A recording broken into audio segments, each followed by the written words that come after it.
Hello friends, काजल chemistry study में आप सभी का स्वागत है। आज मैं इस वीडियो में लेकर आई हूँ लवण। लवण जो है वो क्या है, तो जैसा कि हमने पिछले वीडियो में भी बताया था कि अम्ल और क्षारक जब एक दूसरे से अभिक्रिया करेंगे तो जो यौगिक बनेगा और जल बनेगा, तो वो जो यौगिक बनेगा वो क्या होगा, उदासीन होगा। उदासीन कहने का मतलब ये है कि जब अम्ल एक दूसरे से अभिक्रिया करेंगे तो जो यौगिक बना लवण, उसमें ना तो अम्ल के गुण होगा और ना ही क्षार के गुण होगा। मतलब जब अम्ल और क्षारक एक दूसरे से अभिक्रिया करते हैं तो वो एक दूसरे के गुण को समाप्त कर देते हैं। तो जब अम्ल और यौगिक अभिक्रिया करेंगे तो जो लवण बनेगा वो उदासीन होगा। मतलब उसमें ना तो कोई अम्ल का गुण होगा और ना ही क्षार का गुण होगा, वो उदासीन होगा। उसी को क्या कहेंगे, लवण कहेंगे। और लवण के साथ साथ जल भी बनता है। जब अम्ल और क्षारक एक दूसरे से अभिक्रिया करते हैं तो लवण बनता है और जल बनता है। तो अम्ल को हम परिभाषित कैसे करेंगे, ऐसे करेंगे कि अम्ल और क्षारक की अभिक्रिया से जल के साथ बना दूसरा यौगिक लवण कहलाता है। मतलब अम्ल और क्षारक जब एक दूसरे से अभिक्रिया करेंगे तो एक तो जल बनेगा और दूसरा जो यौगिक बनेगा वो क्या होगा, लवण होगा। जैसे कि हमने यहाँ उदाहरण में लिया है हाइड्रोक्लोरिक अम्ल HCl, ये एक अम्ल है। यहाँ है सोडियम हाइड्रोक्साइड जो कि क्षारक है। तो ये दूसरे जब एक दूसरे से अभिक्रिया करेंगे तो बनेगा क्या, सोडियम क्लोराइड, लवण बना और जल बना। एक तो जल बना और ये जो दूसरा यौगिक बना इसको क्या कहेंगे, लवण कहेंगे। ये जो होगा उदासीन होगा, ये यौगिक उदासीन होगा क्योंकि इसमें ना तो अम्ल के गुण होगा और ना ही क्षार के गुण होगा। क्योंकि अम्ल और क्षार जब एक दूसरे से अभिक्रिया करते हैं तो ये एक दूसरे के गुण को समाप्त कर देते हैं। अम्ल जो होगा वो क्षार के गुण को समाप्त कर देगा और क्षार जो होगा वो अम्ल के गुण को समाप्त कर देगा।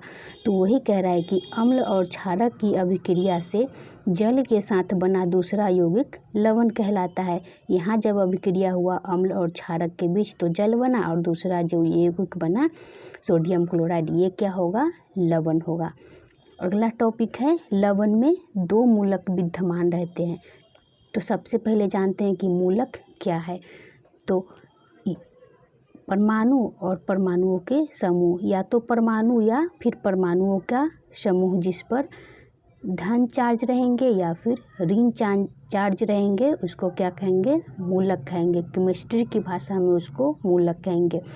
परमाणु या फिर परमाणुओं का समूह जिस पर कोई धन चार्ज रहेगा या फिर ऋण चार्ज रहेगा, उसको क्या कहेंगे, मूलक कहेंगे। तो कह रहा है कि लवण में दो मूलक विद्यमान रहते हैं। मतलब कोई भी लवण बनेगा उसमें दोनों मूलक ही विद्यमान रहेंगे। पहला होता है धनात्मक मूलक और दूसरा होता है ऋणात्मक मूलक। धनात्मक मूलक मतलब धन चार्ज रहेगा उस पर, और ऋणात्मक मूलक मतलब ऋण चार्ज रहेगा उस पर। तो धनात्मक मूलक जो होता है वो क्षारीय मूलक होता है। मतलब उसको क्षारीय मूलक भी कह सकते हैं। मतलब उसका जो प्रवृत्ति होगा वो क्षारकीय होगा। और ऋणात्मक मूलक में उसका प्रवृत्ति अम्लीय होगा। मतलब उसको अम्लीय मूलक भी कह सकते हैं। तो जितने भी क्षारक प्रवृत्ति के मूलक रहेंगे उस पर धन चार्ज रहेगा अर्थात धनात्मक चार्ज रहेगा, और जितने भी अम्लीय मूलक रहेंगे उस पर ऋणात्मक चार्ज रहेगा।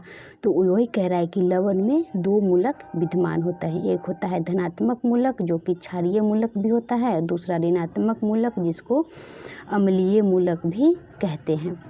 मतलब लवण में दोनों मूलक विद्यमान रहते हैं, धनात्मक भी और ऋणात्मक भी। तो लवण को हम दूसरे तरीका से भी परिभाषित कर सकते हैं।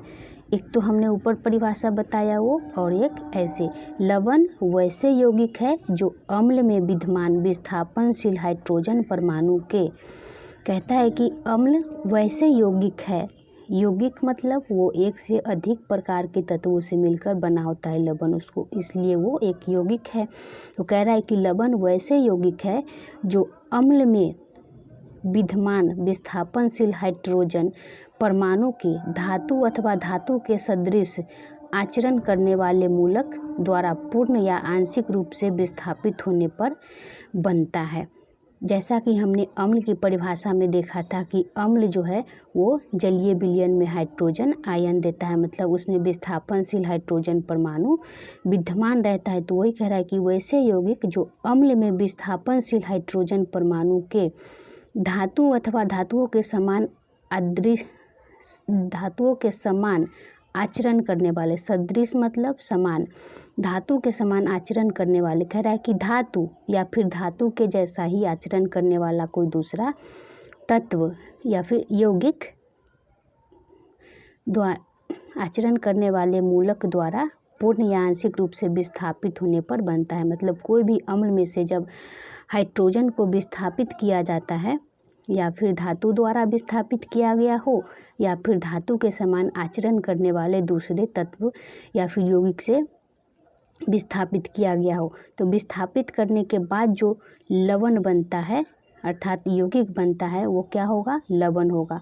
वही कह रहा है कि लवण वैसे यौगिक है जो अम्ल में विद्यमान विस्थापनशील हाइड्रोजन परमाणुओं के धातु अथवा धातु के समान आचरण करने वाले मूलक, ये जो हमने लिखा है HN4, ये धातु नहीं है लेकिन धातु के समान ही आचरण करने वाला है, द्वारा पूर्ण या आंशिक रूप से विस्थापित होने पर बनते हैं। मतलब हाइड्रोजन परमाणु जो है वो विस्थापित होने पर बनता है क्या, लवण।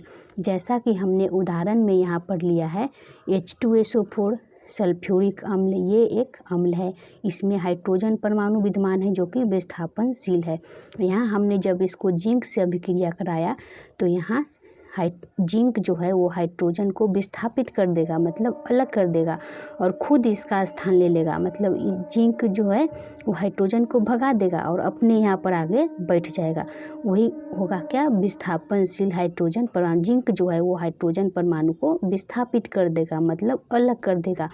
तो जब भी हाइड्रोजन परमाणु को जब अलग कर देगा तो यहाँ जो लवण यौगिक बना जिंक सल्फेट, यहाँ पर सल्फेट था और हाइड्रोजन के जगह जिंक अपने आ गया और हाइड्रोजन को अलग कर दिया, तो यहाँ जो बना जिंक सल्फेट, ये क्या होगा, लवण होगा। तो इस अम्ल में से हाइड्रोजन जब विस्थापित हो गया तो जिंक और सल्फेट से मिलकर जो यौगिक बना है जिंक सल्फेट, वो क्या होगा, लवण होगा। दूसरा ही उदाहरण लिया हमने हाइड्रोक्लोरिक अम्ल, ये भी एक अम्ल है, इसमें भी हाइड्रोजन परमाणु विद्यमान है जो कि विस्थापनशील होता है और यहाँ है NH4OH अमोनियम हाइड्रा ऑक्साइड। यहाँ भी हाइड्रोजन को विस्थापित कर देगा कौन, ये जो है NH4, ये धातु नहीं है लेकिन धातु के समान ही आचरण करने वाला एक यौगिक है, ठीक है। तो ये जो है वो हाइड्रोजन को विस्थापित कर देगा और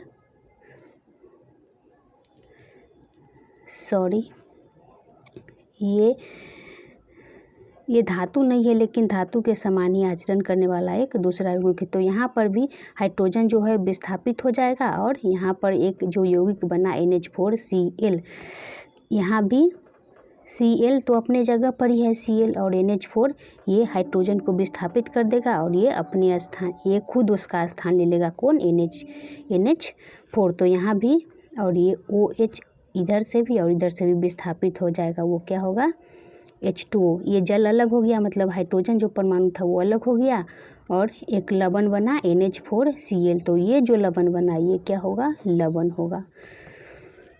कहने का मतलब अम्ल में से कोई धातु या फिर धातु के समान ही आचरण करने वाला दूसरा कोई तत्व या फिर यौगिक जब अम्ल में से उसके हाइड्रोजन परमाणु को विस्थापित कर देते हैं, मतलब अलग कर देते हैं और खुद उसका स्थान ले लेते हैं, और तब जो यौगिक बनता है वो क्या होता है, लवण होता है। तो लवण को हम ऐसे भी परिभाषित कर सकते हैं कि लवण वैसे यौगिक हैं जो अम्ल में विद्यमान विस्थापनशील हाइड्रोजन परमाणुओं के धातु अथवा धातु के समान आचरण